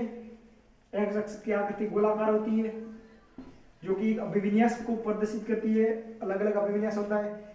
इसमें ऊर्जा का अंतर भी होता है, जैसे 2s 4s 3s 2s 1s। अभी अपन को ये 4 कक्षक देखे, इसमें एनर्जी का क्रम पूछे, सबसे ज्यादा एनर्जी किसकी होगी, तो अपन ने अभी भी पढ़ा, एनर्जी होती है जो मुख्य क्वांटम संख्या पर निर्भर करती है, जो मेन क्वांटम संख्या n होती है उस पर निर्भर करती है। तो n सबसे ज्यादा कौन सा है, 4, फिर 3, फिर 2, फिर 1, तो ये हो गया सबसे ज्यादा 4s, फिर 3s, फिर 2s, फिर 1s। तो ये क्या हो गया, एनर्जी का क्रम हो गया एक प्रकार से, क्या हो गया, क्रम हो गया। फिर अपन पढ़ेंगे जेड के बारे में। जेड में कितनी पाले बनेगी, 4 पाले बनेगी, जिसकी ये डी कक्षक में, डी में कितने कक्षक होते हैं, 5 कक्षक होते हैं डी में नॉर्मल। तो इसके डी एक्स कितने बनेंगे, 5 को बनेंगे। डी एक्स वाई, डी के कौन से बनेंगे, डी एक्स वाई बन गया एक, तो दूसरा बनेगा D X Z, D X Z बन गया। तीसरा बन गया क्या, D X Z, D Y Z बन गया। तीनों ही बन गए, 3 तो नॉर्मली बन गए, एक्स वाई, एक्स जेड और वाई जेड, यानी कि अक्षों पे बन गए। और 14 और 15 तो थोड़े डिफरेंट बनेंगे। जो बनेगा, एक तो बनेगा D x square minus Y square, और 500 बनेगा वो बनेगा डी जेड स्कोर। तो ये डी के 500 कक्षक हो गए अलग अलग। पहला हो गया D X Y, D X Z, D Y Z, जिसमें एक परमाणु को हटा लेंगे। जैसे एक्स वाई ले लिया अपन ने, तो यहाँ पे क्या वाई नहीं लेंगे, एक्स जेड ले लेंगे। फिर एक्स वाई ले लेंगे, वाई जेड। फिर 3 तो अपन सरल ही है, 2 थोड़ा हार्ड है, जो अपन को याद रखना है, D x square minus Y square और डी जेड स्कोर। फिर अपन इसकी पाले बनाएंगे। पाले कैसे बनेगी उसको देखेंगे अपन। जैसे डी एक्स वाई के बनाएंगे, डी एक्स वाई के बनाएंगे अपन। मान लो ये जेड अक्ष ले लिया अपन ने, ये एक्स अक्ष ले लिया और ये वाई अक्ष ले लिया, तो इसकी पाले बनेगी चारों अक्षों के मध्य बनेगी। इसकी पाले ऐसे बनेगी,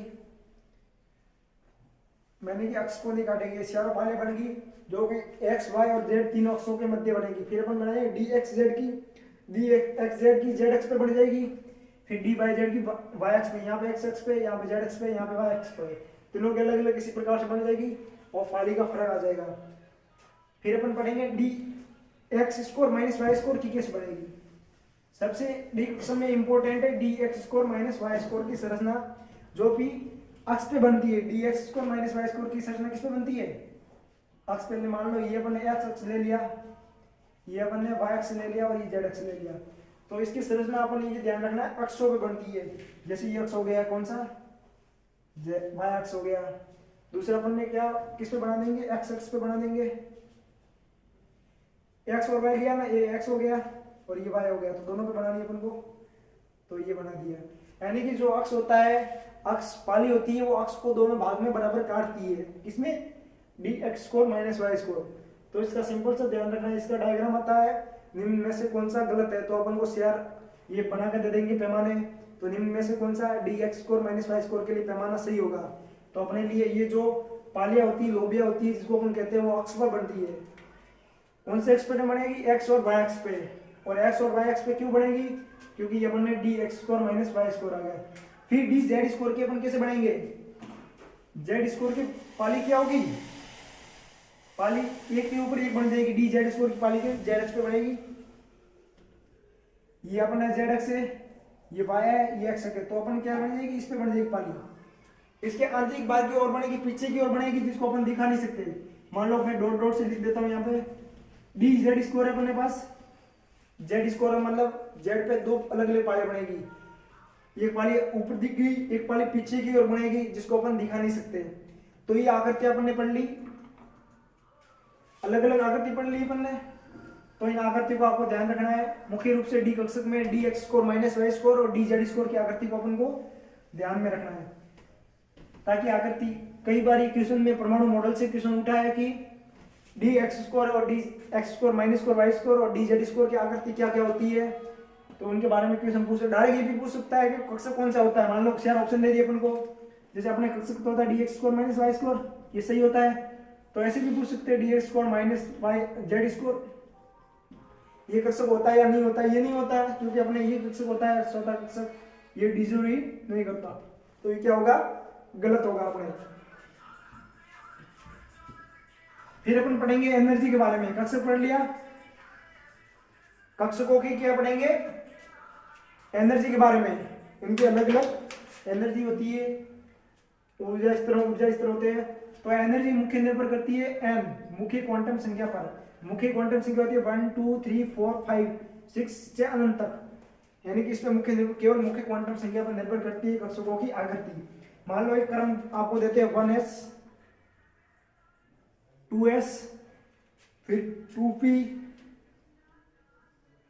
2p 3s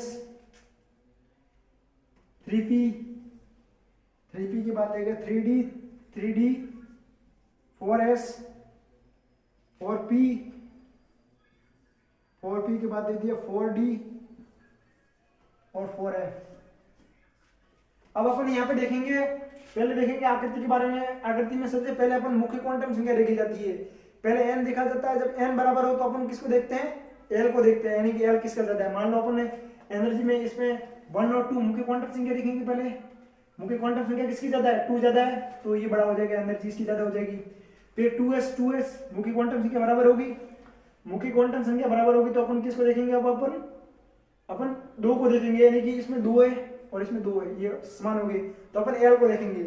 l इसमें कितना है, s का कितना होता है, 0 होता है, और p का कितना होता है, l 1 होता है, तो इसमें ज्यादा किसका हो जाएगा, इसमें ज्यादा किसका हो जाएगा, ज्यादा इसका होना चाहिए, लेकिन इसका ज्यादा क्यों नहीं होगा, क्योंकि अपन l को देखेंगे तो l अपन को किसके बारे में बताता है, आकृति के बारे में बताता है, जो आकृति ऊर्जा को अंडरस्टैंड नहीं करती, इसलिए अपन इसके दोनों का आकार क्या लेंगे, बराबर रखेंगे, क्योंकि ऊर्जा ओनली मुख्य क्वांटम संख्या पर निर्भर करती है, बराबर हो गए।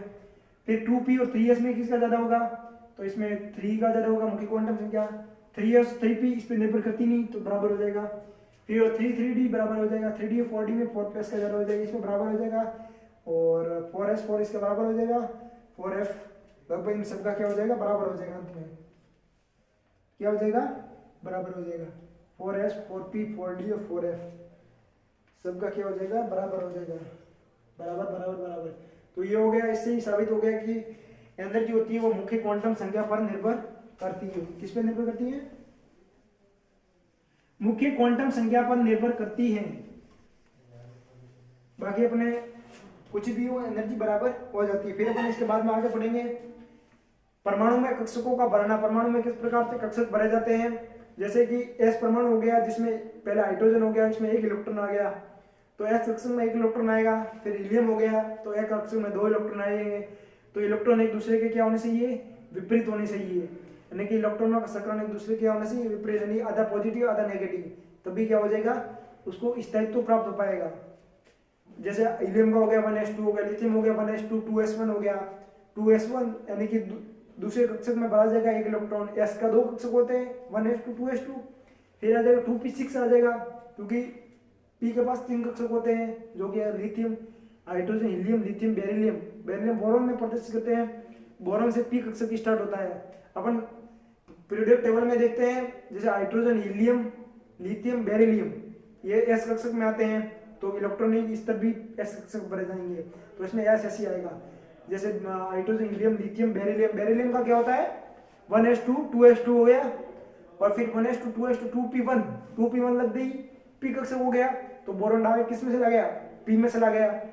जैसे अपन पढ़े बैंगन आलू गाजर इन थैला, अपन कौन सा 13वां वर्ग पढ़ते हैं पीरियोडिक टेबल में, बैंगन आलू गाजर इन थैला, तो उसमें सबसे ऊपर बोरॉन आता है, जो कि 2p1 कक्षक में आता है, यानी पी का 1 इलेक्ट्रॉन भरा जाता है, तभी वो 13वें वर्ग में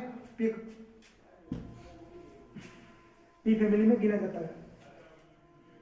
फिर अपन पढ़ेंगे समान ऊर्जा वाले कक्षकों को समवर्ग कक्षक कहा जाता है। समान ऊर्जा वाले जैसे 2s हो गया और 2p हो गया, 2s और 2p हो गया, इसमें क्या हो गया, s और p क्या हो गया, अलग अलग क्या हो गया, s अलग कक्षक हो गया, p अलग कक्षक हो गया, लेकिन मुख्य क्वांटम संख्या समान है, तो एनर्जी क्या होगी, समान होगी।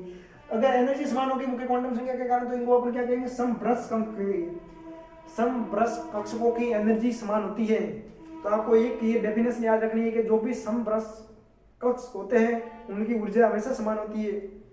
निम्न में से कौन सा कथन गलत है या सही है, तो ये पूछा जाता है कि समभ्रस कक्षकों की ऊर्जा समान होती है, तो आपको राइट लगाना है, नहीं होती तो गलत लगाना, नहीं होती सही है।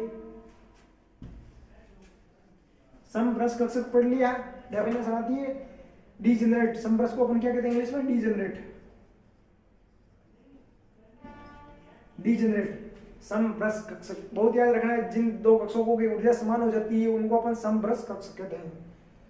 फिर अपन पढ़ेंगे उत्तेजित अवस्था। उत्तेजित अवस्था 2s से 2p इसमें दे रखा है, इस कक्षक में उपस्थित इलेक्ट्रॉन नाभिक द्वारा सर्वाधिक प्रबलता से आकर्षित होता है। परमाणु हाइड्रोजन में जैसे ही आकर्षण के उत्तेजन अवस्था होती है, आकर्षण पर निर्भर करती है। जैसे कि ये क्या होता है, इसमें इलेक्ट्रॉन होते हैं जो अपनी कक्षा में क्या करते हैं, निरंतर गति करते हैं। यहाँ पे क्या होता है, प्रोटॉन होता है, जब बहुत तेज आकर्षित उत्तेजित अवस्था होती है, तेज आकर्षित होता है तो उत्तेजित अवस्था में इलेक्ट्रॉन क्या नाभिक से पास आ जाता है। उत्तेजना होती है तो नेगेटिव और पॉजिटिव क्या में पास में आते हैं, जिसको अपन उत्तेजित अवस्था कहते हैं। 2s या 2p उस कक्षकों में उपस्थित इलेक्ट्रॉनों को उत्तेजित अवस्था कहते हैं। उच्च कक्षक होते हैं जैसे 2s हो गया 2p हो गया, इसमें उपस्थित इलेक्ट्रॉनों को अपन उच्च अवस्था में गिना जाता है। तो अपन नॉर्मली पढ़ लिया सब प्रकार से, समरस कक्षक ऊर्जा पढ़ लिया, इसके बारे में आकार पढ़ लिया, अभिविन्यास पढ़ लिया। अपन अब पढ़ेंगे परमाणु में कक्षकों का आकार भरने के नियम। जैसे अपन ने कौन सा एस कक्षक हो गया, तो एस कक्षक कौन सा होता है, एस हो गया, फिर पी हो गया, फिर डी हो गया, फिर एफ हो गया। एस में कौन सा हो गया, एक कक्षक आता है। पी में कितने कक्षक आते हैं, 3 कक्षक आते हैं। डी में कितने आते हैं, 5 कक्षक आते हैं। फिर एफ में कितने आते हैं, 7 कक्षक आते हैं। 2 3 4 1 2 3 4 5 6 और 7। अब अपन एनर्जी अलग अलग निकाल सकते हैं इसकी। जैसे एफ कक्षक में अधिकतम कितने इलेक्ट्रॉन भरे जा सकते हैं, 2 इलेक्ट्रॉन, जो कि एक दूसरे के क्या होने चाहिए, विपरीत होने चाहिए, तभी संभव हो पाएगा। जैसे पी में इलेक्ट्रॉन कितने भरे जा सकते हैं, कितने, एक कक्षक में 2 इलेक्ट्रॉन आ सकते हैं और वो एक दूसरे की क्या होने चाहिए, विपरीत होने चाहिए। मान लो ये कक्षक है, मान लो दोनों अपने समान भर दिए, तो ये क्या है, गलत है। हमेशा चिन्हों का ध्यान रखना, इलेक्ट्रॉन हमेशा एक दूसरे के विपरीत सकारांक में होंगे। अपन ने स्पिन क्वांटम संख्या पढ़ा था जो पॉजिटिव और नेगेटिविटी दोनों को प्रदर्शित करती है, यानी कि +1/2 -1/2। स्पिन क्वांटम संख्या क्या कहती है, +1/2 -1/2 क्वांटम संख्या को स्थायित्व प्रदान करती है, जो कि आकृति, अभिविन्यास और उसके त्रिविमीय दृष्टि, यानी कि आकृति, अभिविन्यास और आकार तीनों के बारे में बताती है स्पिन क्वांटम संख्या। फिर अपन इसमें पढ़ेंगे जो परमाणु हो गया, एक कक्षक हो गया, इसमें क्या आ गया, 2 इलेक्ट्रॉन आ गए और वो एक क्या हो गए, एक दूसरे के विपरीत। एक दूसरे के विपरीत होंगे तभी क्या होंगे, स्थायित्व होंगे, और कक्षक में उस 2 इलेक्ट्रॉनों का स्थायी स्वरूप, जैसे इसमें होंगे इसमें भी सब क्या होगा, स्थायी होंगे। अब इसमें इलेक्ट्रॉनों को भरने का नियम क्या होता है वो बताएंगे आपको। आपबव का नियम, पाउली का नियम, जिसने सबने अपने हिसाब से अलग अलग नियम दिया था। जैसे कि इलेक्ट्रॉनिक विन्यास हाइड्रोजन, हाइड्रोजन का इलेक्ट्रॉनिक विन्यास क्या होता है, 1s1। हाइड्रोजन में एक क्या होता है, इलेक्ट्रॉन होता है, एक इलेक्ट्रॉन होता है अपन ने, तो 1s1 इसको अपन कैसे भरेंगे, 1s1 एक इलेक्ट्रॉन हो गया, तो एक इलेक्ट्रॉन भर दिया अपन ने। तो ये स्थायी है या नहीं है, स्थायी नहीं है, क्योंकि इलेक्ट्रॉन ओनली, जो कहीं भी डोरा मार सकता है, कहीं भी टप्पा खा सकता है, गेंद कहीं भी, अकेले गेंद कहीं भी टप्पा खा सकती है, इसलिए हमेशा अकेला आदमी होता है वो कहीं भी जा सकता है। ऐसे गिनना अपन को, कोई साथ होंगे तो बातें कर लेंगे, रूम में अकेला होगा तो क्या करेगा, माथा फोड़ी करके भाग जाएगा। तो इसमें अपन ने एक इलेक्ट्रॉन भर दिया। फिर हाइड्रोजन हीलियम को लेते हैं, हीलियम में क्या हो गया, 1s2 हो गया, 1s2 यानी कि 2 इलेक्ट्रॉन हो गए, जो स्थायित्व प्रदर्शित करती है, ये हो गया स्थायित्व, हो गया क्या आ गया, स्थायित्व आ गया हाइड्रोजन हीलियम। अब तक हाइड्रोजन हीलियम की स्थिति भी संभव नहीं, स्थिति नहीं आ, जैसे अपन को 1s2 कक्षक में मानते हैं, लेकिन हीलियम आता कहाँ पे, हीलियम उसमें गैसों में आता है, यानी कि पी कक्षक के 18वें वर्ग में आता है, जो कि अभी जो नया पीरियोडिक टेबल है जो कि हेनरी मोजले ने दिया था, उसमें हाइड्रोजन की स्थिति भी अभी तक स्पष्ट नहीं हो पाई। हाइड्रोजन की स्थिति क्यों स्पष्ट नहीं हो पाई, हाइड्रोजन हीलियम S1s2 2 इलेक्ट्रॉन आ गए, और आ कहाँ रहा है अपने, पी कक्षक में आ रहा है, पी विन्यास वाले 18 वर्ग में आ रहा है। Hydrogen helium lithium, lithium s कक्षक में आता है, लिथियम में 1s2 2s1 आ गया, 1s2 2s1 आ गया, तो इसमें क्या करेंगे अपन, 2 होते हैं ना, जैसे इसमें क्या होते हैं, एस में क्या होता है, 2 कक्षक होते हैं अपने नॉर्मली, कितने होते हैं, 2 कक्षक होते हैं, 1s2 2s1 2s2 भी भरा जाएगा आगे, कितने कक्षक होते हैं नॉर्मली, 2 कक्षक होते हैं, 1s2 2s2। इसमें फिर आता है पी, जैसे अपन 1s 2s, फिर अपन पी में आ जाएगा, 2p से स्टार्ट होगा, तो इसमें अपन ने 2 भर गया, डायरेक्ट 2 भर जाएगा इसमें। फिर इसमें क्या हो जाएगा, तो स्थायित्व अपन ऐसे भी भर सकते हैं ना, मान लो 1 इलेक्ट्रॉन इसमें भर दिया और 1 इलेक्ट्रॉन इसमें भर दिया, तो स्थायी थोड़ी हो पाएगा, नहीं हो पाएगा ना, इसलिए अपन इस कक्षक को खाली छोड़ते हैं, पहले ये भरते हैं, जो कि हुंड का बलोकता का नियम कहते हैं, यानी कि 1 इलेक्ट्रॉन भर गया तो दूसरा इलेक्ट्रॉन भी उसी कक्षक में भरना चाहिए, ताकि वो स्थायित्व को प्रदान कर सके। फिर अपन पढ़ेंगे लिथियम के बारे में, तो लिथियम 1s2 2s1 हो गया, 1s2 में तो पहले इसमें 2 इलेक्ट्रॉन आ जाएंगे और ये 1 इलेक्ट्रॉन आ गया। Hydrogen helium lithium beryllium, beryllium में लिखेंगे 1s2 2s2, तो इसमें क्या दोनों कक्षक पूर्ण भर जाएंगे। Hydrogen lithium beryllium boron. Boron किस में आता है? पी कक्षक में आता है, बैंगन आलू गाजर थैला। तो 1s2 2s2 2p1 आ जाएगा, यानी कि इसमें पी कक्षक भी आ जाएगा, यानी कि s का एक कक्षक आ गया, भर गया, s का दूसरा कक्षक आया 2 इलेक्ट्रॉन। फिर p में क्या बनेगा? 1 इलेक्ट्रॉन भरेगा ओनली। p में 3 कक्षक होते हैं, ओनली क्या भरेगा? 1 इलेक्ट्रॉन भरेगा। जैसे फिर अपन boron hydrogen helium lithium beryllium boron carbon, carbon भरेंगे, क्या आ जाएगा? 2p2 आ जाएगा, तो 1 इलेक्ट्रॉन और आ जाएगा। कार्बन के बाद नाइट्रोजन आता है, तो 1 इलेक्ट्रॉन और आ जाएगा। नाइट्रोजन के बाद क्या आता है? नाइट्रोजन के बाद अपने क्या आता है? Hydrogen helium lithium beryllium boron carbon nitrogen oxygen fluorine neon. तो अपन नाइट्रोजन में भर गया ये, ऑक्सीजन में 1 इलेक्ट्रॉन और जाएगा, फ्लोरीन में 1 और आ जाएगा, फिर नियोन में क्या हो जाएगा? 210 इलेक्ट्रॉन भर जाएंगे, पूरा कंप्लीट हो जाएगा। नियोन का क्या था? 1s2 2s2 CR हो गया, 10 पे आता है, 2p6 हो गया, यानी कि 6 इलेक्ट्रॉन पूरे भर जाएंगे। पहले 3 भरेंगे, फिर उसके अनुसार भरेंगे, पूरा स्थायित्व प्रदान हो जाएगा। तो अपन ने इलेक्ट्रॉनों को किस प्रकार से भरते हैं ये पूरा बता दिया। इसका अभिविन्यास कैसे है? इसमें इलेक्ट्रॉनिक अभिविन्यास में कई अपवाद भी होते हैं। अपवादों में आता है अपने कॉपर आता है, एक तो कॉपर आता है, दूसरा अपने क्रोमियम आता है, क्रोमियम जो कि 24 नंबर पे आता है, और एक आता है कॉपर, जो कि क्या अपवाद को दर्शाते हैं। इसको दर्शाते हैं अपवाद, क्रोमियम कॉपर, जो कि मोस्ट इंपोर्टेंट क्रोमियम हो गया, ये क्या हो गया? कॉपर हो गया, Cu कॉपर। तो इसमें इलेक्ट्रॉन क्या होंगे? इलेक्ट्रॉन s कक्षक में कुछ अपवाद होते हैं जिसको अपन डायरेक्ट याद रखते हैं। जैसे क्रोमियम किस पे आता है?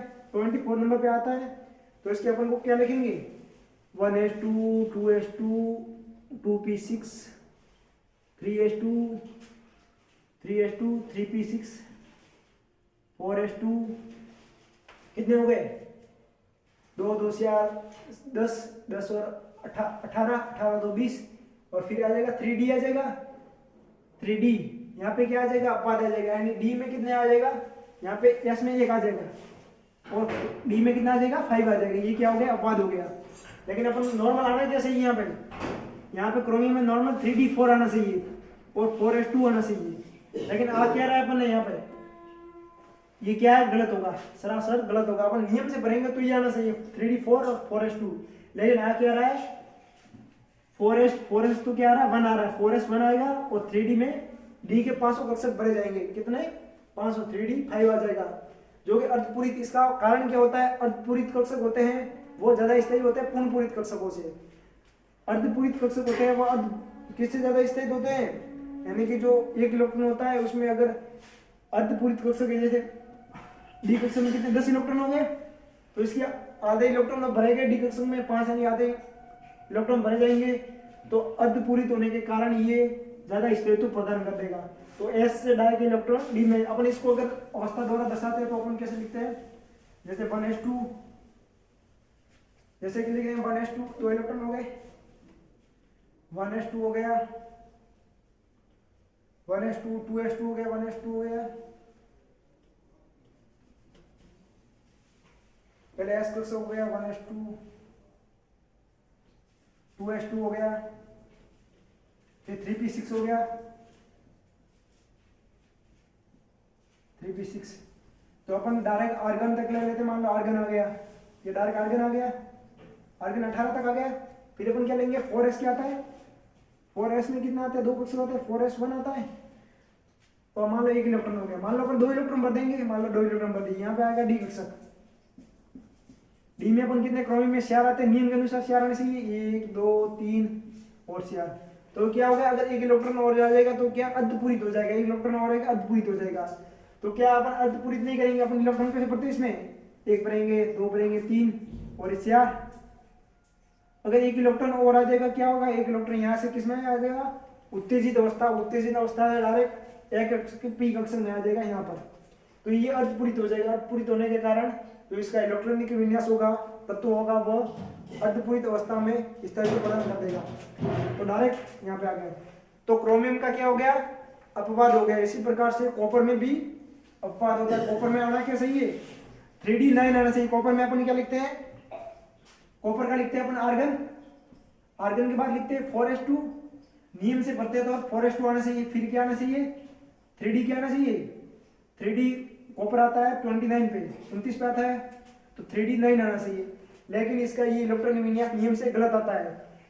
इसका ये क्या होता है, कॉपर का अपवाद होता है, इसका नियम आएगा अपने जो अपन को याद रखना पड़ता है 4s1, s में 1 इलेक्ट्रॉन भरा जाएगा और 3D 10 आ जाएगा। तो इसका कारण भी है, इसका रीजन क्या है, कॉपर का भी रीजन है। इसका रीजन अपन देंगे आर्गन में। फिर s कक्षक में क्या अपन 2 इलेक्ट्रॉन भर देते मान लो।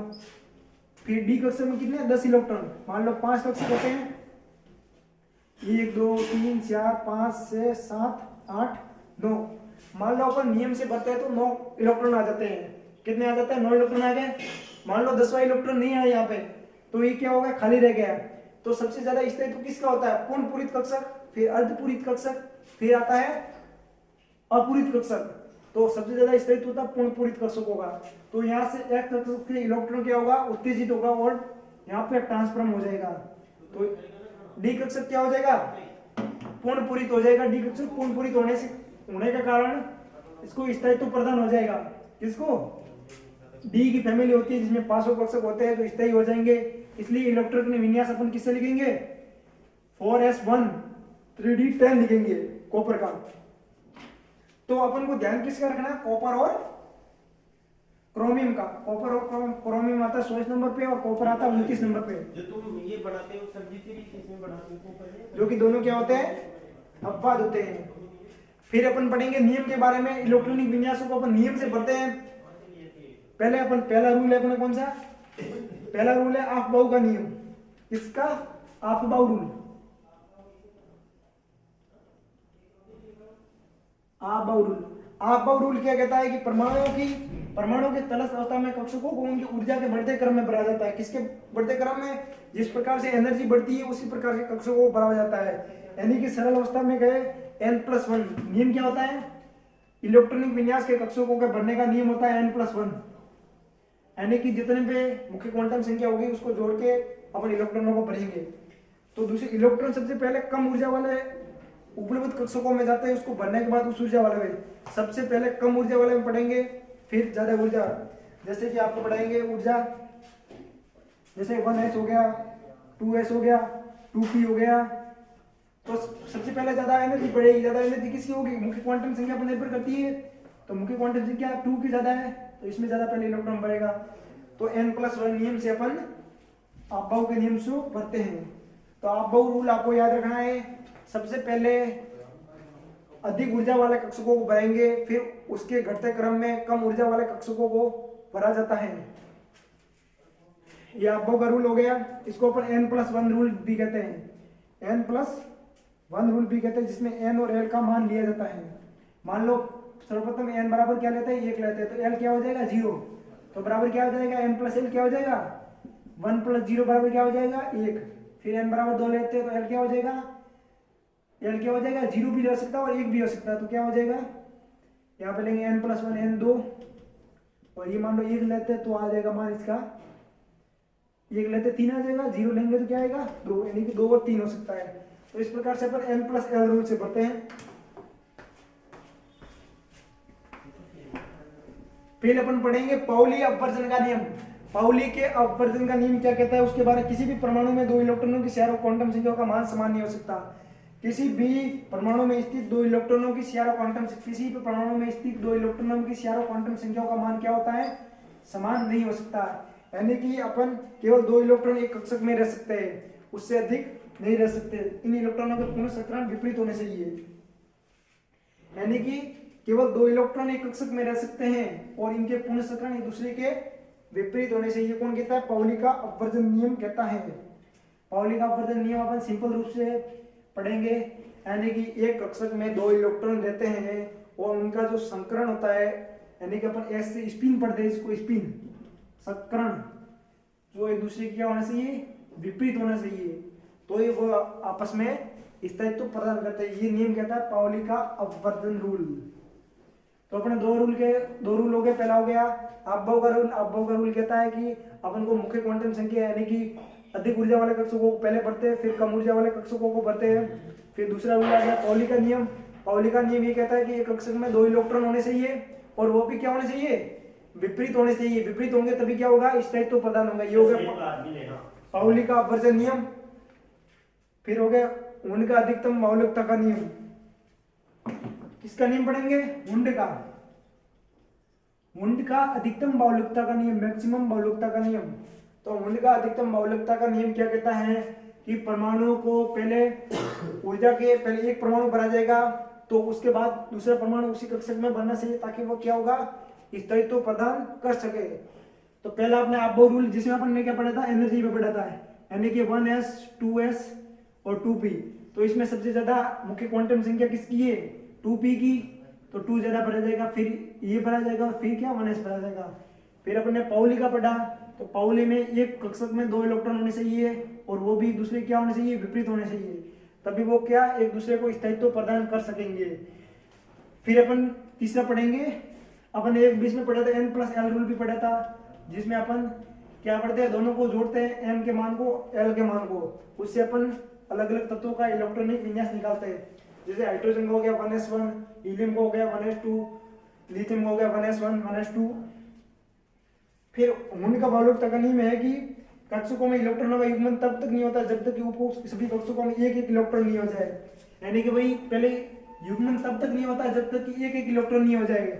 मान लो मैंने ले लिया, कोई भी ले लिया, मान लो इसका ले लिया मैग्नीज का ले लिया, जो मैग्नीज कितने नंबर पे आता है, 25 नंबर पे आता है। इसके इलेक्ट्रॉन विन्यास को लिखते हैं आर्गन, कोष्टक में 4s2 3d5 से लिखते हैं। तो अपन d5 क्या लिखेंगे, d5 यानी 500 कक्षक अलग अलग आ गए, अलग अलग आ गए 500। अब ये रूल क्या कहता है कि यानी कि जब तक 500 कक्षक में पहले पूरे एक अलग अलग आएंगे, फिर मान लो 500 इलेक्ट्रॉन आ गए, फिर अगर एक कक्षक में एक इलेक्ट्रॉन आ गया, पूरे कक्षकों में एक एक इलेक्ट्रॉन आ गया, फिर इलेक्ट्रॉनों का क्या होगा, युग्मन होगा। तो यही कहता है नियम कि कक्षकों में इलेक्ट्रॉनों का युग्मन तब तक नहीं होता जब तक कि उपकोष के सभी कक्षकों में एक एक इलेक्ट्रॉन नहीं आ जाए। फिर एक मान लो अपन मैग्नीज के बाद क्या आता है, आयरन का आता है, 26 नंबर पे आयरन आता है, तो d6 हो गया यहाँ पे। तो पहले एक एक इलेक्ट्रॉन भरेंगे, फिर इसका क्या होगा, युग्मन होगा। तो ये रूल किसका हो गया, अपने वुंड का अधिकतम मौलिकता का नियम। और तो अपने कितने रूल पढ़ लिए, 3 रूल पढ़ लिए मैक्सिमम। कितने रूल पढ़ लिए, 3 रूल पढ़ लिए। कौन कौन सा, पहला पढ़ा अपन ने आप बहु। अब तीनों को एक साथ लिखेंगे, तीनों में क्या डिफरेंस है उसके बारे में पढ़ेंगे। पहला आप बहु का नियम कहता है कि ऊर्जा जिसमें ज्यादा ऊर्जा होगी उसको पढ़ेंगे 1s 2p 3d 3p 4s। तो इसमें सबसे ज्यादा किसको पहले पढ़ेंगे, 4s, जिसकी सबसे ज्यादा एनर्जी होगी उसको पहले पढ़ेंगे जल्दी से। फिर हो गया अपने पाउली का अपवर्जन नियम, यानी कि एक इलेक्ट्रॉन के चारों क्वांटम संख्या, यानी कि 2 इलेक्ट्रॉन के चारों क्वांटम संख्या एक समान नहीं हो सकती, यानी कि एक कक्षक में 2 इलेक्ट्रॉन भर सकते हैं और वो भी एक दूसरे के विपरीत। फिर अगर वुंड का नियम, वुंड का ये नियम कहता है कि मान लो 3p4 है, 3p4 है, तो पहले एक एक इलेक्ट्रॉन भरेंगे। इलेक्ट्रॉनों का युग्मन तब तक नहीं होता जब तक कि प्रत्येक उपकोष में एक एक इलेक्ट्रॉन नहीं आ जाए। तो एक एक इलेक्ट्रॉन आ गया, फिर इसका क्या हो जाएगा, अपने p4 पढ़ा ना, p4, तो इसका यूं बढ़ जाएगा। तो तीनों रूल पढ़ लिए। फिर अपन इलेक्ट्रॉनों को भरने का एक सारणी भी है जिसको अपन आपको दर्शाते हैं कैसे भरते हैं। जैसे 1s 2s 3s 4s 5s 6s तक ले लिया। फिर अपन यहाँ पे लेंगे 2p कि कहाँ से लेंगे, 2p से लेंगे, 3p 4p 6p 7p लेंगे, 6p तक लेंगे, एक ऊपर रखेंगे। p के बाद क्या आता है d, 3d 4d 5d, फिर आता है 4f। तब इलेक्ट्रॉनों को कैसे भरेंगे, अलग अलग भरेंगे। मान लो इलेक्ट्रॉनों को भरने का रूल ये कहता है कि यहाँ से स्टार्ट होगा, यहाँ से ऐसे भरेंगे इलेक्ट्रॉन,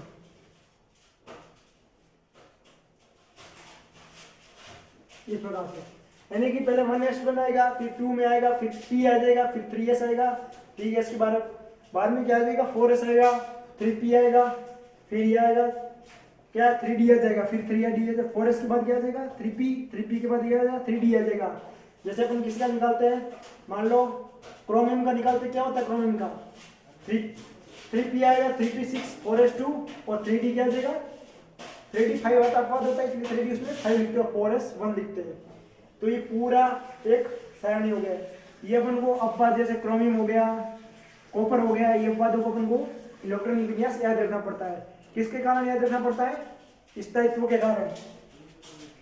तो अपने ये तीनों रूल हो गए, जो कि परमाणु सिद्धांत चैप्टर अपना कंप्लीट हो गया, जिसमें अपन ने इलेक्ट्रॉनिक विन्यास के बारे में, इनके अलग अलग नियमों के बारे में, नियमों को बनने के बारे में पूरा पढ़ा।